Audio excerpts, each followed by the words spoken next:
सत्सङ्गत्वे निस्सङ्गत्वं निस्सङ्गत्वे निर्मोहत्वं निर्मोहत्वे निश्चलतत्वं निश्चलतत्वे जीवन्मुक्तिः पुनरपि जननं पुनरपि मरणं पुनरपि जननी जठरे शयनम् इह संसारे बहुदुस्तारे कृपया पारे पाहि मुरा.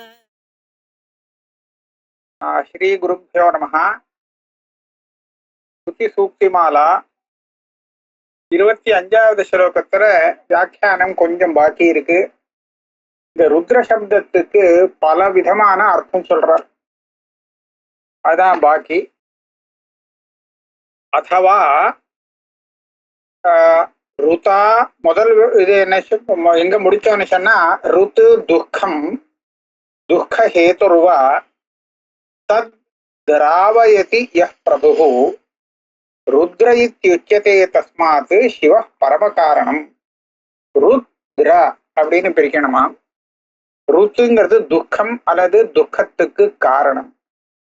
துக்கத்தையும் துக்கத்துக்கு காரணத்தையும் விரட்டி அடிக்கிறதுனாலே ருத்ரஹா அப்படின்னு அந்த சுவாமிக்கு பேரு.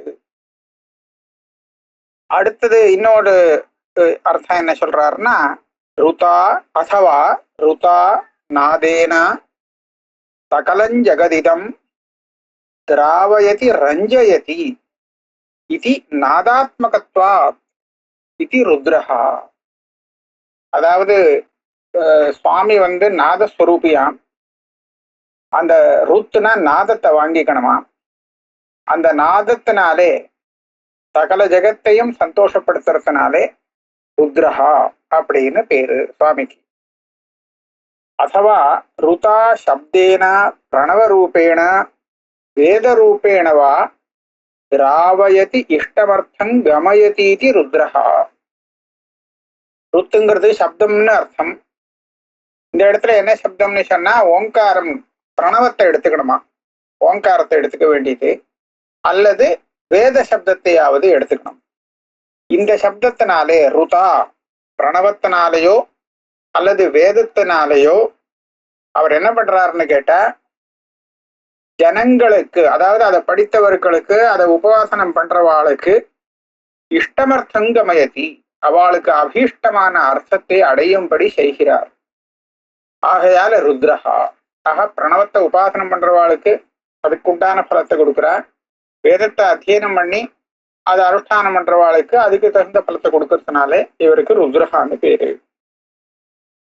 அதுவா சம்சார சக்கர பரிவர்த்தின தத் கிளேச பரம்பராம் அனுபவதः பிராணினः திருஷ்டுவா கிருபயா ஆவிஷ்டः ரோதிதி இது ருத்ரஹா. ரோதிதி அழறார், அழறத்தினால ருத்ரர்னா இது ஒரு உற்பத்தி சொல்றார். இது சரியா வருமா சுவாமிக்கு அப்படின்னு கேட்டா அதை சொல்றார். என்ன சொல்றார், சம்சார சக்கரத்திலே அப்படியே சுத்தி சுத்தி சொல்லிட்டு வந்துட்டு இருக்கக்கூடிய பிராணிகள், அதுவும் அதுல ரொம்ப கஷ்டப்பட்டு இருக்காளா. கிளேச பரம்பராம் அனுபவத்த பிராணினான்னு போடுற. இந்த சம்சார சாகரத்துல தொடர்ந்து கிளேசங்களையே அனுபவித்து வந்து இருக்கக்கூடிய அந்த பிராணிகளை பார்த்து அவர் தயையால கண்ணிலேருந்து ஜலமற்ற வெடிக்கிறாராம். கிருபையா ஆவிஷ்டா ரோதிதீதி ருத்ரஹா. நமக்கும் ரொம்ப கஷ்டப்படுறவாளை பார்த்தா மனசு கஷ்டப்படும், அதனால கண்ணில் தண்ணி வந்துடும். அந்த விதத்துல சுவாமிக்கு கஷ்டப்படுறவாளை பார்த்தாலே கண்ணில் தண்ணி வருது. இதுதான் ரோதனம். இப்படி ரோதனம் பண்றதுனால ருத்ரஹா இப்படி ஒரு அர்த்தம் வச்சுக்கலாம். அதுவா சர்வாணி பூதானி அந்த காலே ரோதயதீதி ருத்ரஹா. இது ஒண்ணு. அழ வைக்கிறதுனால ருத்ரஹா. அழறதுனால ருத்ரஹான்னு சொன்னார். அழ வைக்கிறாராம். எப்போ அழ வைக்கிறார்? சர்வபூதங்களையுமே அதுக்கு விநாச காலம் வருமே அந்த சமயத்துல அழ வச்சு விடுறார். அந்த அழ வைக்கிறதுனால ருத்ரஹா. பிருகதாரண்யக உபனிஷத்துல ஏகாதச ருத்ராஹா அப்படிங்கிற இடத்துல ரோதயந்தீதி ருத்ராஹாங்கிற விற்பத்தியை உபனிஷத்து காமிக்கிறது. ஆனா அங்க அர்த்தம் வேற போட்டிருக்கு. இந்த ருத்ர சப்தத்துக்கு வேற வியாக்கியானம் பண்ணிருக்கு ஸ்ருதி. ஆனா இந்த விற்பத்தி எடுத்திருக்கு. இந்த சூக்ம சரீரமானது இந்த சரீரத்தை விட்டு வெளியில கிளம்பும் போது சுத்தி இருக்கிற வஜனங்கள் இவன் மேல பிரீத்தி வச்சிருக்கிறவாளை அழ வைக்கிறதா. அதனால ருத்ராகார சொல்லியிருக்கு அங்க. ஆக ரோதயதீதி ருத்ரஹாங்கிற ஒரு விற்பத்தி உபனிஷத்தை சொல்லிக் கொடுத்த விற்பத்தி. அதுவா இன்னொரு விற்பத்தி சொல்றார். ரோரூயமானஹ திராவயதி பரவிரமதி மர்த்தியான் இதி வா ருத்ரஹா. ரு சப்தேன தாத்து பயங்கரமா சப்தத்தை போட்டுண்டு தத்தத்தை போட்டுண்டு இந்த மர்த்தியர்களை திராவயதி விரட்டுறார். அதாவது அவருடைய சத்தம் கேட்டு பயப்படும்படியாக இருக்கு, பயந்து ஓடும்படியா இருக்கு. அதனால அவர் ருத்ரஹா. இதுக்கு ஒரு ஸ்ருதியை கொடுக்கிறார். திரிதா பத்தோ விருஷபோ ரோரவீதி மகோ தேவோ மர்த்தியாம் ஆவிவேஷ இது. அதாவது இந்த மந்திரத்துக்கு பல விதமா அர்த்தம் சொல்லுவா. ரிஷபாங்கிறது சப்தசாஸ்திரத்துல போனா அது சப்தஸ்வரூபம் அப்படின்னு அர்த்தம் பண்ணுவா. இல்லைன்னா பரமேஸ்வரன் அர்த்தம் பண்ணுவா. பல தினசா அர்த்தம் பண்றது உண்டு. ஆனா இந்த மகாதேவகாங்கிறது இந்த சிவன். இவர் ரோரவீதி, ரோரவீதினா பெரிய சத்தம் போடுறார் அப்படின்னு இங்க சொல்லியிருக்கு. யத்வா ரோதிகா மோஹிகா வர்த்திகா யா சக்தி ருத் தத்வான் தஸ்ய திராவயிதாவா. ரோதிகா சக்தி. ரோதிகாங்கிறதுக்கு என்ன அர்த்தம்னா மோகத்தை கொடுக்கக்கூடிய ஒரு சக்தி அல்லது அபிவிருத்தியை கொடுக்கக்கூடிய ஒரு சக்தி. இதுதான் ருத்தான். அதை கொண்டவர் ருத்ரன் அல்லது அதை விருத்தி பண்றவர். இப்ப மோகம்னு எடுத்துட்டோம்னா மோகத்தை போக்குறவர் ருத்ரன் அப்படின்னு சொல்லலாமா. ஆஹா தஸ்ய திராவயிதாவா. இப்பேற்பட்ட சக்தியை கொண்டவர் அவர். இந்த சக்தியை வச்சுட்டு அவர் மோகத்தை போக்கவும் செய்கிறார், மோகத்தை விருத்தியும் பண்ணி விடுறார். ரெண்டும் அவரால் பண்ண முடியும். அத்தேபியா ருதம் சம்சார துக்கம் திராவயதி இது ருத்ரஹா. பக்தர்களிடத்திலிருந்து அவளுக்கு இருக்கக்கூடிய அந்த சம்சார துக்கத்தை நிவர்த்தி பண்ணி வைக்கிறார் அப்படிங்கிறதுனால ருத்ரஹா. அதுக்கு ஏதோ ஒரு ஸ்ருதி புராண வச்சனம் காமிக்கிறார். அசுபத்ராவகோ ருத்ரஹா ஜஹாரச்ச புனர்பவம். அசுபத்தை போக்கக்கூடிய அந்த ருத்ரர் ஜஹார புனர்பவம். புனர்பவம்னா மறுஜன்மா. புனர்ஜன்மாங்கிறத இல்லாம பண்ணிட்டார், ஹரணம் பண்ணிட்டு போயிட்டார். ருத்திம் சப்தம், ருதம்னு இருக்கும்னு நினைக்கிறேன். ருதம் சப்தம் வேதாத்மானம் பிரம்மணே ததாதி கல்பாதோ இதுவா ருத்ரஹா. ருத்துனா சப்தம். அந்த சப்தங்கிறது வேத ரூபமான சப்தத்தை எடுத்துக்க வேண்டியது. இந்த வேத ரூபமான சப்தத்தை சிருஷ்டி ஆரம்ப காலத்திலே பிரம்மாவுக்கு கொடுத்தாராம் சுவாமி. அதனால ருத்ரன்னு பேரு. இதுக்கு ஸ்ருதி இருக்கு. யதா யோவை வேதாம்ச பிரகிணோதி தஸ்மை யோ பிரம்மாணம் விததாதி பூர்வம். முதல்ல பிரம்மாவை சிருஷ்டி பண்ணிட்டு அந்த பிரம்மாவுக்கு வேதங்கள் எல்லாம் கொடுத்தாராம். அப்போ ருதம் வேதம், வேதங்கிற சப்தத்தை பிரம்மாவுக்கு கொடுத்தவர். அதனால ருத்ரஹா இது.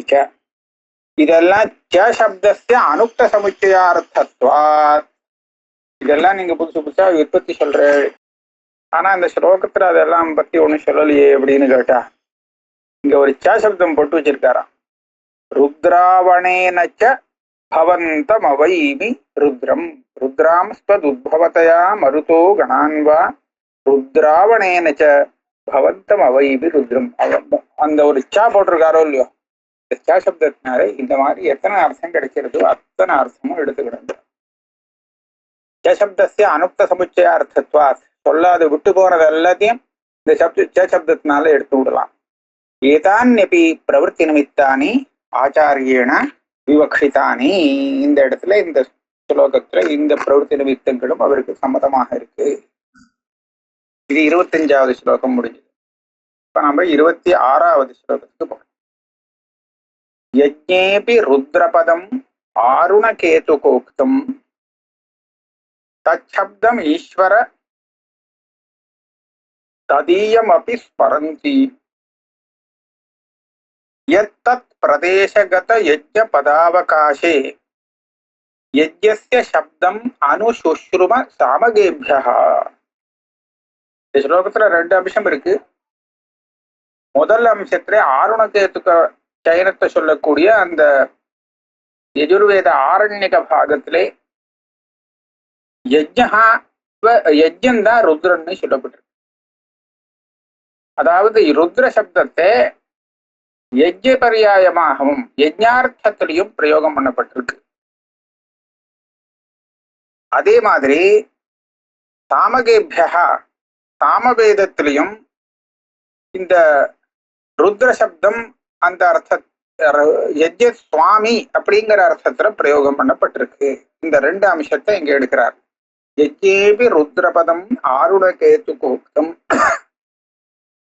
தச்சப்தம் ஸ்வர ததீயமபி ஸ்மரந்தி. ருத்ரபதமானது ருத்ரபதம், இந்த ருத்ரஹாங்கிற பதம் இருக்கே, இது யஜ்ஞே அபி, யஜ்ஞன்னா யாகம், யாகே அபி ஆருணகேது கோக்தம், அதாவது ஆருணகேதுகம் அப்படின்னு சொல்லக்கூடிய ஆருணகேதுகாக்கிய யஜுர்வேத ஆரண்யக பாகே உக்தம். அங்க என்ன சொல்லிருக்கு?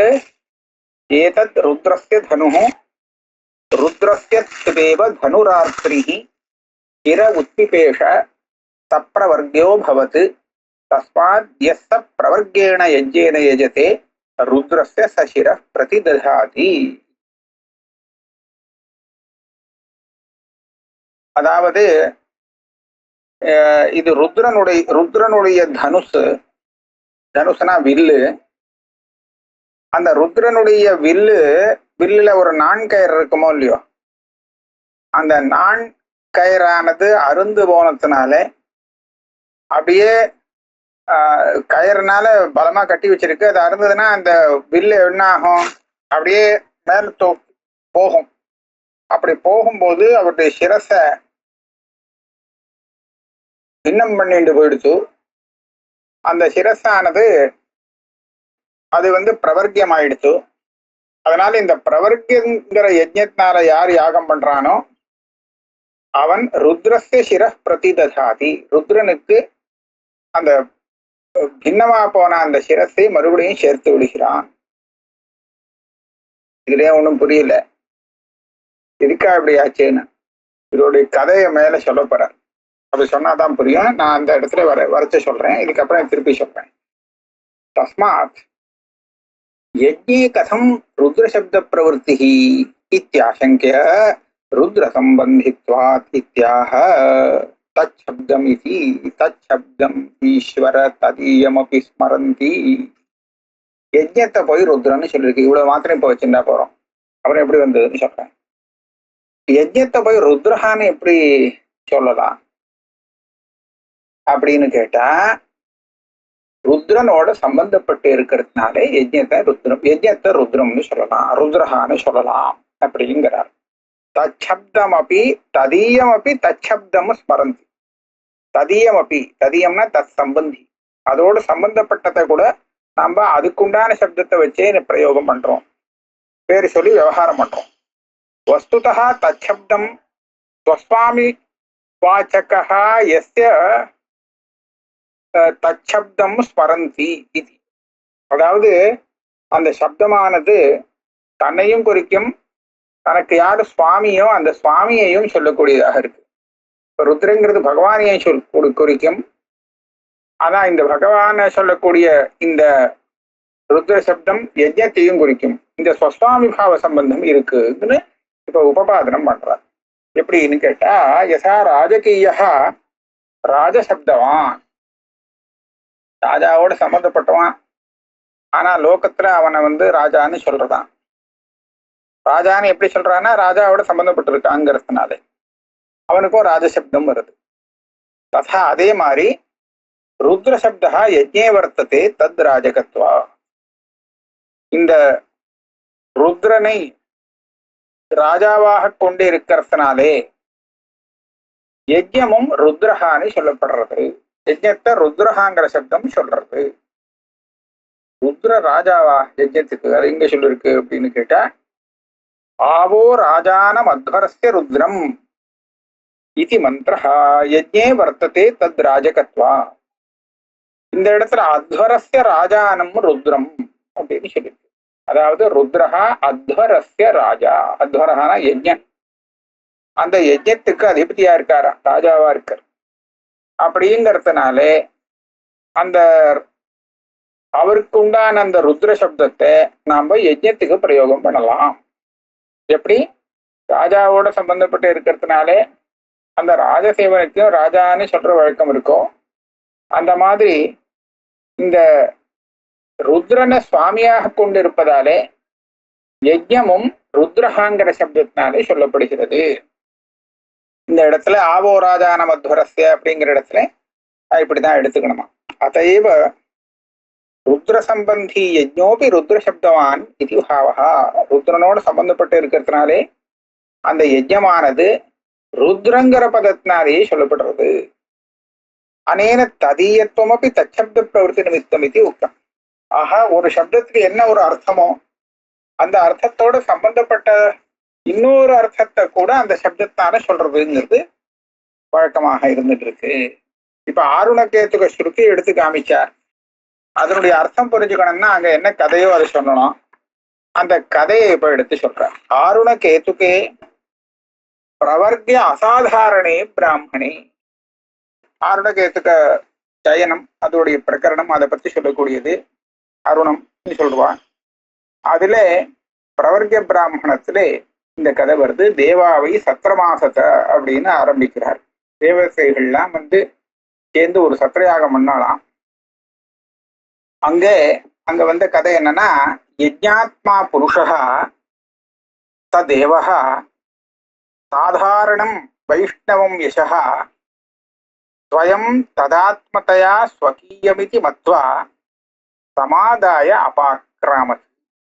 அங்க யஜ்ஞஸ்வரூபமான அந்த பகவான் விஷ்ணுவுக்கும் தனக்கும் பொதுவான ஒரு யசஸை, இவரே விஷ்ணுஸ்வரூபமாக இருக்கிற விஷ்ணுவும் சிவனும் வேறில்லை அப்படிங்கிற காரணத்தினாலே இது நம்ம யசஸ் தான் அப்படின்னு சொல்லி அதை எடுத்துட்டு கிளம்பிட்டாராம். அந்த யசஸை எடுத்துட்டு சமாதாய அபாக்கிராமத்து ஒரு பாட்டு கிளம்பிட்டார். அதான் அப்ப என்ன ஆச்சு, ஒரு 10 தேவர்கள் தசபிர் தேவைகி அனுகதா, ஒரு 10 பேர் தொடர்ந்து போனாராம். 10 தேவர்கள் யசஸோடு போயிட்டு இருக்கக்கூடிய அந்த புருஷனை, யஜ்ஞசுவாமியான புருஷனை பின்னாடி தொடர்ந்து போனான். சேஷு தன்வா தைர் அபிபவித்தும் அசக்த சன். அப்போ அங்க அவர் வில்லும் அம்பும் வச்சுட்டு இருந்தார். இவாளால தேவதைகள்னாலே அவரை ஒண்ணுமே பண்ண முடியல, ஜெயிக்க முடியல. அப்போ அவரே பார்த்தார், நான் ஒத்தனா தனியா இருக்கேன், இவா 10 பேர் இருந்தும் நம்மள ஒண்ணும் பண்ணாம இருக்கா, அது இப்படி அப்படின்னு ஏதோ ஆச்சரியப்பட்டு நின்னாராம். ஏகோகம் அநேகைஹி அனபிபவனீயோஸ்மி இது ஸ்மயமானஹா. நான் தனியா இருந்தாலும் 10 பேரா சேர்ந்து என்னை விரட்டினாலும் அவளால என்னை ஒண்ணும் பண்ண முடியலையே அப்படின்னு கொஞ்சம் விசாரம் பண்ணிட்டு ஸ்மயமானஹா ஆச்சரியப்பட்டு இருந்தாராம். இவருக்கு எப்போ இந்த மாதிரி ஒரு மனசுல எண்ணம் வந்ததோ உடனே என்ன ஆச்சு,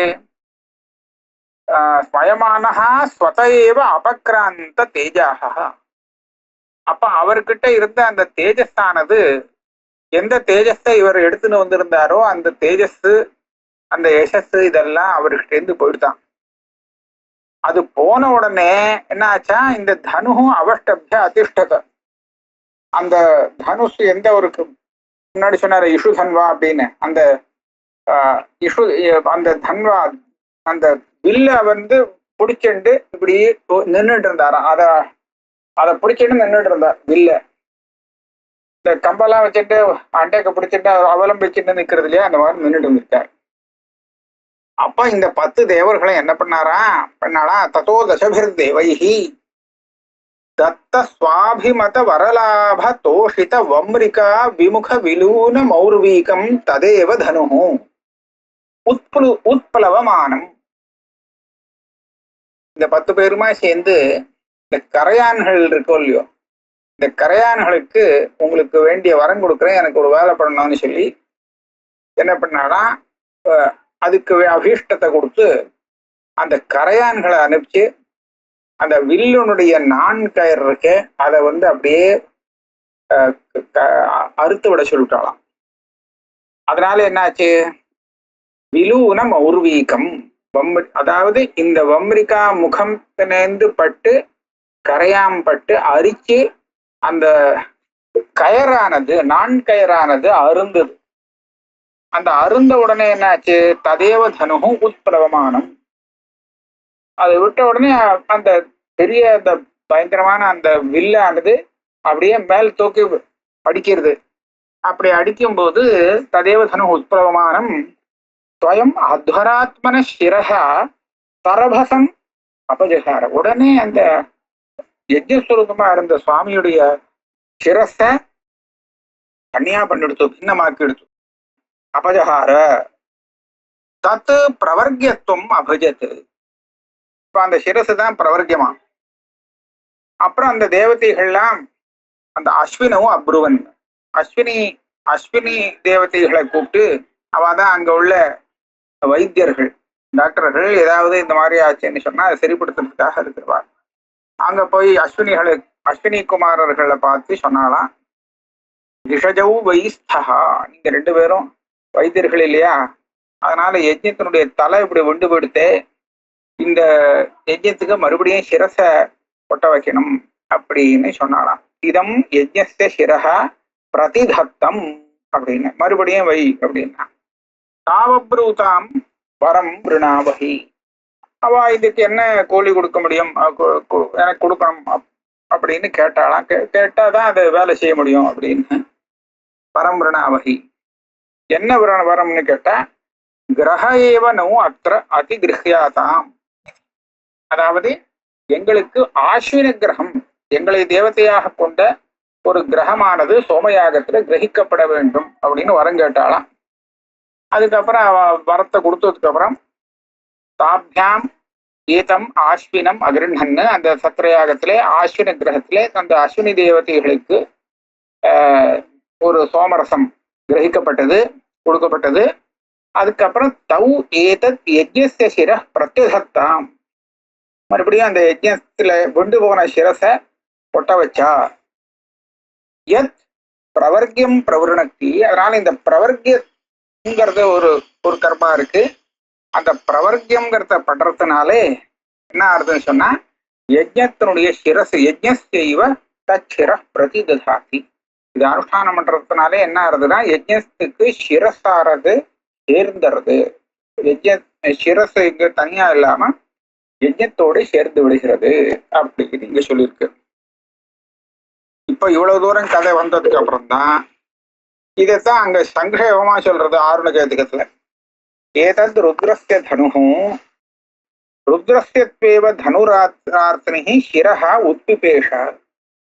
ருத்ரனுடைய அந்த தனுஷனுடைய அந்த கயிறானது இந்த மாதிரி அறுக்கப்பட்ட காரணத்தினாலே திடீர்னு அது மேல தூக்கி துள்ளு அப்படியே போய் அந்த சிரசை வெட்டி விட்டு கொடுத்து, அதனால் அது பிரவர்க்கியமாக ஆனது. அதனால பிரவர்க்கியத்தை யாரு அனுஷ்டானம் பண்றாளோ அவ ருத்ரனுடைய சிரஸை சேர்த்து வைக்கிறார். ஒரு குழப்பத்துக்கு இப்போ ஒரு சமாதானம் வரும். இந்த இடத்துல ருத்ரஸ்ய சிரஹா பிரதிததாத்தின்னு இருக்கா, அதுக்கப்புறம் அந்த தேவாவை சுத்திரத்துல யஜ்ஞஸ்ய சிரஹா பிரதிததாத்தின்னு இருக்கா. அப்ப யஜ்ஞத்தினுடைய சிரசு போச்சா ருத்ரனுடைய சிரசு போச்சா? ருத்ரனுடைய சிரசா யஜ்ஞத்தினுடைய சிரசா அப்படின்னு கேட்டா, இந்த இடத்துல யஜ்ஞத்தை தான் ருத்ரம்னு சொல்லப்படும். ருத்ரங்கிற சப்தத்தினால இங்க யஜ்ஞத்தை வாங்கிக்கணும். இதை வச்சுதான் ஸ்லோகத்துல யஜ்ஞேபி ருத்ரபதம் ஆருணகேது புரோக்தம். இந்த இடத்துல ருத்ரஸ்ய சிரஹா சத்ததாத்தின்னு சொன்னா ருத்ர பகவானுடைய இது சிரசு இல்லை, யஜ்ஞத்துக்கு சிரசு, அந்த சிரஸை சேர்த்து வைக்கிறது இந்த பிரவர்க்கியம் அப்படின்னு சொல்லப்படுறது. இதுக்காக தான் இதை காமிச்சார். பிரதேசாந்தரேச்ச, வேற இன்னொரு இடத்துலையும் இதே மாதிரி நமக்கு வேதத்துல ஒரு விஷயம் கிடைக்கிறது. யஜ்ஞோவை மகா தசைத சிரகா எத் பிரவர்கியா. யஜ்ஞம்ங்கிறது தான் மகம்னு சொல்லப்படுறது. அந்த யஜ்ஞத்துக்கு சிரசாக்கும் இந்த பிரவர்கியம்ங்கிறது. பிரவர்கியம்ங்கிறது சோமயாகத்திலே செய்யக்கூடிய ஒரு காரியம். பிரதேசாந்தரேச்ச அச்ச வாஜசனேயி நஷ்ட. இங்க இப்ப நம்ம பார்த்தது இந்த கிருஷ்ண யஜுஸ்ல பார்த்தோம். இப்ப சுக்ல யஜுஸ்ல அங்க என்ன சொல்லிருக்குன்னு பார்ப்போம். அங்கேயும் இதே மாதிரி கதை வருது, கொஞ்சம் வித்தியாசப்படுறது. விஷ்ணு சிரஹா பிரசிச்சிதது யத் கராங் இதி பத்பாத் தத் கர்மஸ்ய கர்மத்துவம். இந்த பிரவர்க்கத்துல கர்மம்னு ஒண்ணு சொல்லுவா. இந்த கர்மா எப்படி வந்ததுங்கிறத அங்க சொல்றது. விஷ்ணுவுடைய சிரசு இந்த மாதிரி இந்த வில்லுனால தனியா பின்னமாயி விழுந்துருத்து. அது கிராங் அப்படின்னு சத்தத்தோட கீழே விழுந்தது. அதனாலதான் அது கர்மம்னு பேராச்சு அப்படின்னு ஒரு கதை வருது. இங்க பாருப்பா, முன்னாடி பார்த்தா ருத்ரஸ்ய சிரஹா, இங்க பார்த்தா விஷ்ணுவோட சிரஸ்ன்னு வாஜசனேயம் சொல்றது. என்ன அர்த்தம் இது? அத்தத்ர விஷ்ணு சப்தா யஜ்ஞவசனஹா. அங்க விஷ்ணுனா விஷ்ணு இல்லை, யஜ்ஞம்னு தான் அர்த்தம் எடுத்துக்கணும். அதே மாதிரிதான் இந்த ருத்ர சப்தத்துக்கும் யஜ்ஞம்னு அர்த்தம் எடுத்துக்கணும். ததாத்மகத்வாத் யஜ்ஞோ வை விஷ்ணு இதி ஸ்ருதி. யஜ்ஞத்தை விஷ்ணுவாக சொல்லியிருக்கு, விஷ்ணு ஸ்வரூபம்னு. அதனால விஷ்ணுங்கிற சப்தத்தினால சொல்லலாம். ஏவம் சர்வத்திர யஜ்ஞசிரசா ஏவ பிரவர்கத்துவம் இதி ததுக்தம் யஜ்ஞேபி. ஆக இந்த ருத்ர சப்த பிரயோகம் பண்ணினாலும் சரி, விஷ்ணு சப்த பிரயோகம் பண்ணாலும் சரி, இந்த மாதிரி சந்தர்ப்பத்துல யஜ்ஞத்தை தான் அந்த இடத்துல நம்ம எடுத்துக்கணும். அதனால இந்த இடத்துல ருத்ர சப்தமானது யஜ்ஞத்திலையும் பிரயோகம் பண்ணப்பட்டு இருக்கு அப்படின்னு. யஜ்ஞேபி, அதான் ஸ்லோகத்துல சொல்றார், யஜ்ஞேபி ருத்ரபதம் ஆருண கேதுக உக்தம். ஆருண கேதுக உக்தஸ்ய ருத்ர சப்தஸ்ய யஜ்ஞவாச்சித்வம் தத் சமானார்த்த ஸ்ருத்தியந்தர உதாகரணேன ஸ்பஷ்டயதி. இந்த ஆருண கேதுகத்துல ருத்ரங்கிற சப்தத்தினால யஜ்ஞத்தை தான் சொல்லியிருக்குங்கிறதுக்கு சம்பாதமாக இன்னொரு ஸ்ருதியை உதாகரிச்சு காண்பிக்கிறார். எத்தத் பிரதேசகத யஜ்ஞபதாவகாசே யஜ்ஞஸ்ய சப்தம் அனுசுஷ்ரும சாமகேபியः.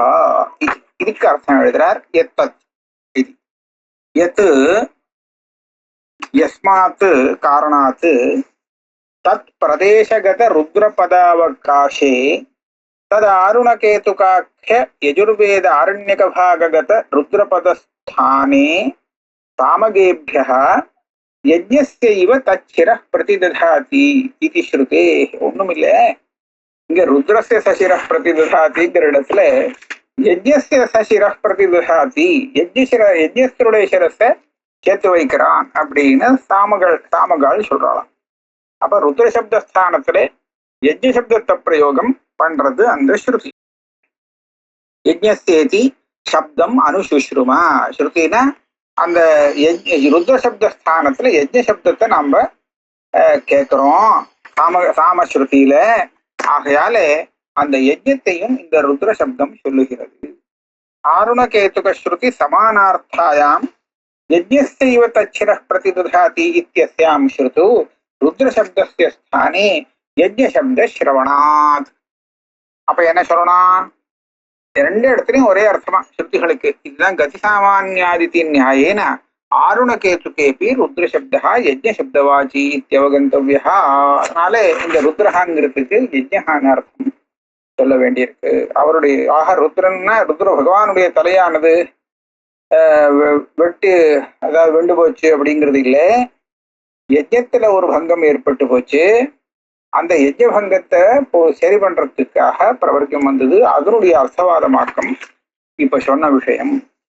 இப்ப இந்த ருத்ரன்னு சொல்லி அந்த யஜ்ஞத்தை சொன்னது எப்படின்னு கேட்டா, அந்த யஜ்ஞத்துக்கு சுவாமியாக அதிபதியாக ருத்ரன் இருக்கிறதுனாலே, எப்படி ராஜாவுக்கு சம்பந்தப்பட்டவனை ராஜானே லோகத்துல சொல்றாளோ அதே மாதிரி ருத்ரன சுவாமியாக கொண்ட யஜ்ஞத்தை ருத்ரஹாங்கிற சப்தத்தினாலேயே ஸ்ருதி பேசுறது. இதுதான் இங்க சொன்ன விஷயம். ருத்ர சப்தோ யஜ்ஞ சப்தவாச்சி இது அவகந்தவ்ய இது பாவஹா. ஆக இந்த விதமா இந்த 26வது ஸ்லோகம் முடிஞ்சது.